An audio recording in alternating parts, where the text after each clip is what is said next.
Yeah, hi. I'm Eero, and I'm running a startup which is based on Selenium. And the idea there is to make it really easy for companies to start testing. So the focus here is on what actually companies need to do before they start testing, and what things we could actually avoid or take off from the requirement set. So, first of all, the high-level automation, acceptance-level automation like Selenium, it's not actually that used. There's only like maximum 20% usage of this level of testing. And I think it's because it's just too painful for companies to do. Actually, HP has the market leader position in this type of testing. And, well, for some reasons, for example, startups or smaller companies are not going with that. Also, there's $60 billion spent every year on testing just in US, and the number is growing.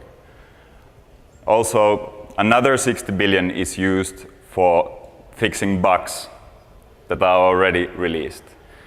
So it's not surprised that companies are increasingly seeking ways to improve the quality of the software. But at the same time, there's a 90% chance that if you start implementing quality assurance, high-level testing for your software project, it's going to fail. So this is the I'm going to give a few points and go through why there are obstacles and how those might be overcome. So the first, before companies even start to do testing, they need to see the value proposition. They need to understand what they are actually going to benefit from testing. So when there's so high rate of not meeting the requirements or not meeting the expectations from other companies that are trying automation, it's not really, it looks like it doesn't make sense for companies to start testing. Also, the benefit is pretty unclear. There's myths around also. For example, everything can be tested. A lot more bugs can be found. When you start doing automated testing, manual testing is not necessary anymore. And I don't think it works that way. And also because you have such huge expectations for testing, no wonder the testing after iterating the testing for company, it doesn't meet the expectations. So the expectations are not realistic. And this can be narrowed down by focusing on something core element. If you are thinking about like a website, you could focus on the forms.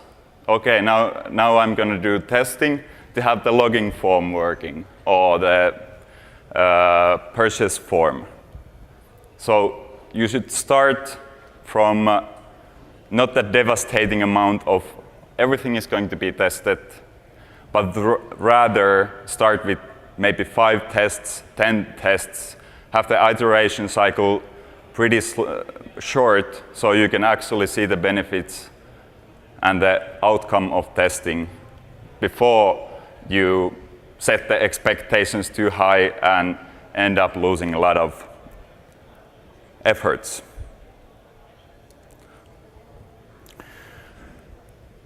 So okay, now we've started to do testing, or the company has decided to do testing. What's next? It's the tool selection, which is, as we heard, there's a lot of tools which you can use. But the difficulty there, what I've seen in companies, is that you need to learn those tools. You need to learn Selenium or Cucumber or all sorts of tools and practices which to use. So this is an effort that needs to be done one way or another. You can hire an expert to do it for you, or your company can train employees to do these efforts. However, if we are talking about smaller companies, less than 50 people companies or less than 100 people companies, which are doing successful startup or are doing good business, they don't necessarily see the point in investment in training or money for the skills. So if there could be a tool or a way to do testing, even on Selenium level, high-level testing, simulating users, without any requirements, or at least not that much requirements on the added skill levels, that would be great. Or the options are you spend money on training and time, and the chain to actually see the benefits from testing grows a bit. This is going to be the general topic here. The second thing is that you need some kind of test infrastructure when you actually want to have some speed for your tests, and when you need to run parallel, need to do cross-browser. So speed is really, that's really crucial. If the team is agile, you need to know the results in minutes, preferably without anybody pushing the button that, okay, now I want to test. So a solution here from the company's perspective would be to get the infrastructure from somewhere else, from people that are professional for it, and rather have it seamlessly integrated. Meaning the tests are run automatically in the background. If there's any faults or defects, then the developers are notified, the testers are notified, or actually the whole team. So everybody knows what's the status of the software, and the focus getting off from the developing software to the test infrastructure would also be minimum. So okay, before going there, also about the test infrastructure, it's important that you are able to develop those tests, create the tests and maintain them. That's actually a big pain point. Currently, I think the basic solution is that you have something on your laptop, your coworker has something else on his laptop, you have custom setups for your environments, and it requires, for every custom setup, it requires effort to get to be able to start creating tests and maintaining tests. For the maintenance part, 40% of all the maintenance work is actually UI related. So changes in the layout, changes how the software actually looks, is 40% of all the maintenance work. And maintenance is a lot more work than creating new tests, usually, in the long run.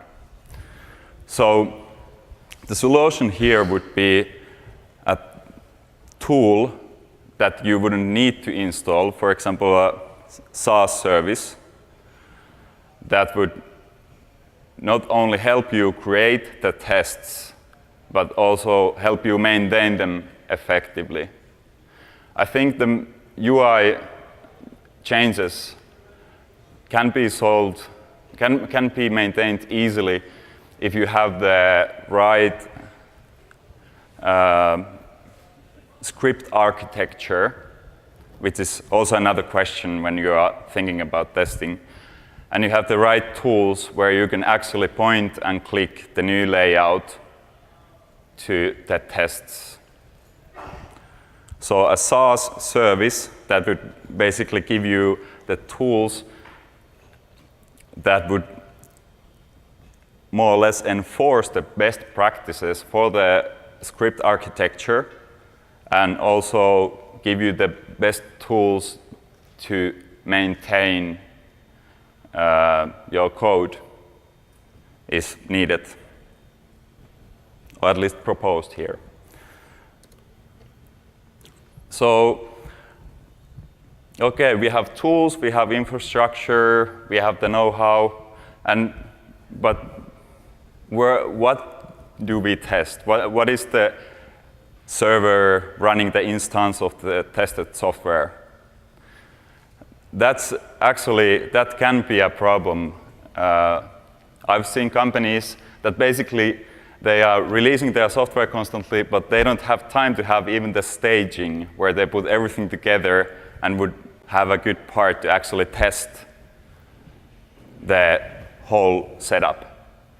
So when you have the infrastructure that is testing the software, the infrastructure should be dynamically changed to test the production or even the developers' individual laptops. So then you don't even need the test staging level, although this is recommended.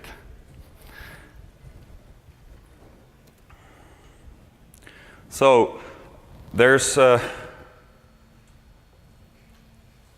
at least the edge cases in testing is that there are some tests that require a lot of effort to create in the first place, a lot of effort to maintain them, just being pain in the ass, and even some test cases that seem impossible of implement.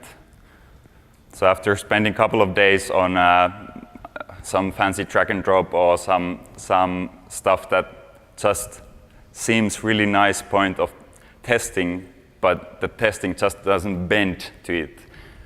The solution here is just don't test it, just drop the test there.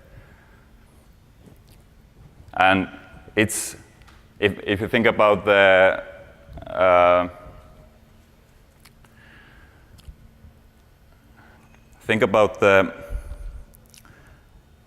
expectations that you are setting in the first place. Just keep the focus there, and if you have some difficulties, just try to stay with the basic stuff that you can, and then see if you actually can have some benefits from this testing. So usually companies have already some development going before they start doing testing. They have some practices, some process that they are following to create the software. If they don't, they probably are accustomed to something. So the test setup should be tied to the software process the companies are following. So from my perspective, I'm trying to create a tool that would suit everybody. So in this sense, it would mean that it needs to integrate in all the software, the continuous integration or project management in general.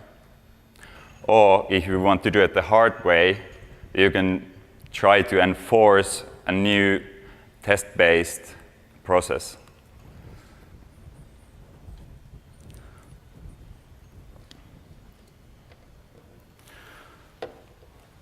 So we are back at understanding benefits.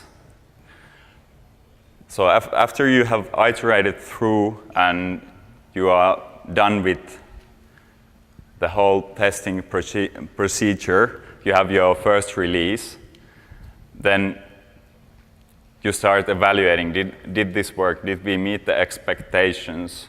Were the expectations set correctly? And who's actually going to get anything out of this kind of testing? So to get the best out of testing is to support the whole software process, support everybody who's working on the project. So we need some kind of an information exchange point where everybody can clearly see what the testing is actually doing, how the value comes, and what's the status of the actual product you are building.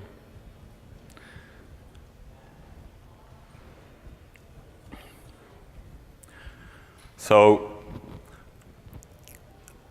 I think the whole iteration here, the 10 or so points that I had, it's kind of a circle. First you start thinking what can you get out of it, and then at the end you actually might want to measure what you got out of it. Do you want to continue with that? Do you want to hype it on forums that, yeah, this works really well for us? But the crucial part is how long does it take from the first point of, hey, I might do some testing, to the point that, yeah, it actually worked for me. So research shows that if you are building your own infrastructure, you are buying consultants company for it, before you actually have it up and running, it takes minimum of 3 months. So it's a lot of time just to get to the last point of convincing at least yourself that, yeah, this actually worked for us.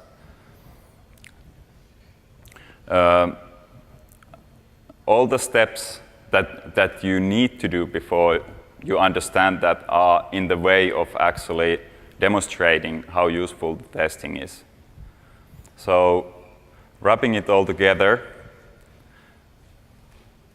you should know what are the best tools to do the best practices to avoid the commonly known mistakes, have the developer tools that encourage you or maybe even enforces you to do the best practices and help you with the most time-consuming functionalities. Then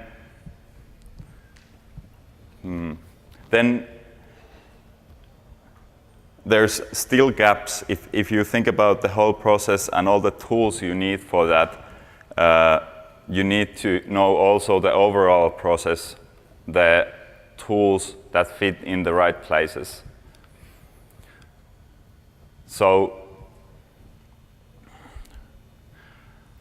just try to get as quick as possible from the first point to the last point, which is basically the same, meeting the expectations and setting the expectations in the first point. Yeah, looks like I was a bit fast here, but do you have any questions?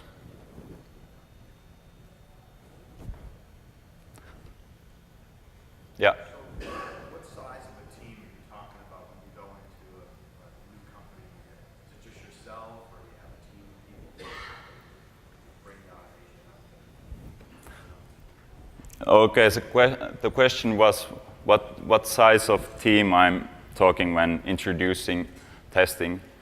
I would say the easiest are the agile teams, small teams that can easily adapt something new and where you don't necessarily have the specific people doing specific things.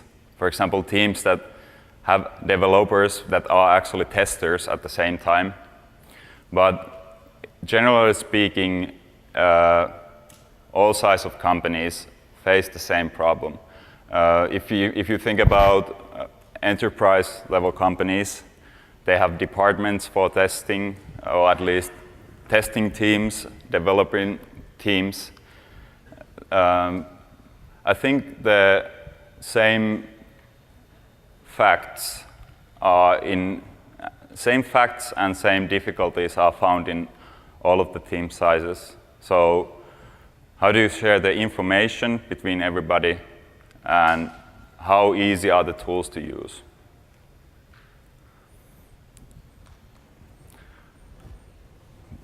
More questions?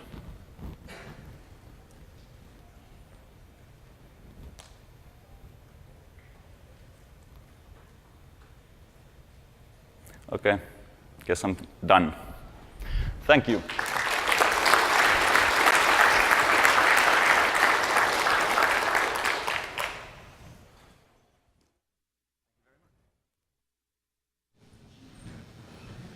So guys, we appear to be running quite a way ahead of schedule, and I think that's brilliant because it gives us the chance to do the thing that conferences are really good for, which is to have a chat with each other and learn from each other's experiences. So I suggest heading out to the atrium. Lunch will be being served in a bit, but until then, it's a really good chance to sort of have a chat, mingle, and talk about the things you've learned today and the things that you're planning on doing. Of course, you could always sign up to do a lightning talk about how we should be running more to time, or other things that we could do to improve the conference. Thank you, guys.